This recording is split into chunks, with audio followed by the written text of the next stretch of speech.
You've got to try one of our most popular recipes on our website, our certified Angus beef flank steak and our Dijon mustard marinade. Whether you're a beginner or a pro, you're gonna love this.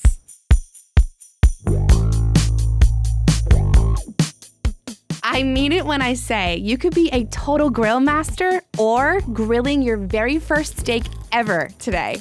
You must try Dijon mustard on a certified Angus beef flank steak. There's something about how it grills up and creates the most savory glaze for your steak. It's a go-to in my world, and I hope you love it. There's minimal prep for this, which is a huge plus, and I'm just getting my aromatics ready. I'm chopping my garlic and my onion to go into the marinade, so I'm placing these into a bowl. All together is just fine and dandy. Next, I add a healthy amount of Dijon mustard to act as the base for our marinade. And with that, a little olive oil and white wine vinegar for even more beautiful acidity. Give that a stir and make sure the consistency is right. For me, I felt I needed to add just a touch more olive oil just to make it a little more creamy. My favorite herb to use with any mustard-based dish is fresh thyme. Please make sure you're using fresh thyme because it's more potent, and for this recipe, it'll give it such a brightness. So give it a rough chop and just throw it straight into the marinade. Always make sure to season as you go. So there we have it, a little salt and a little pepper. Confidently coat your certified Angus beef flank steak with the marinade and seal it into a Ziploc bag, making sure that everything is coated. While the flank marinates, I'm going to prep some peppers and onions to grill alongside the flank.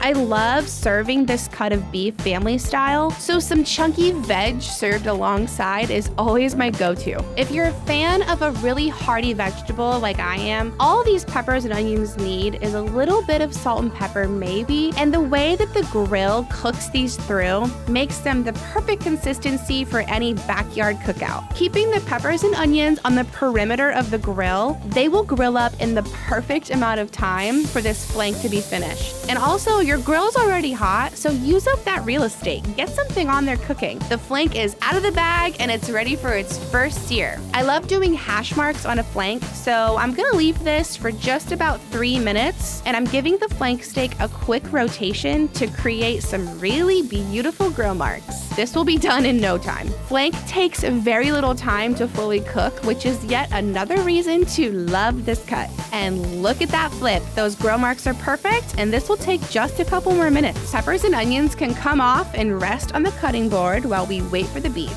Using my internal temp thermometer always, we've reached my ideal temp, and it's time to pull it and let it rest. Always make sure to rest your steaks for at least half the amount of time that it took to cook it. Then it'll be time to slice. Like I mentioned earlier, serving this flank sliced family style alongside some hearty grilled vegetables, this is a steak experience nobody can pass up.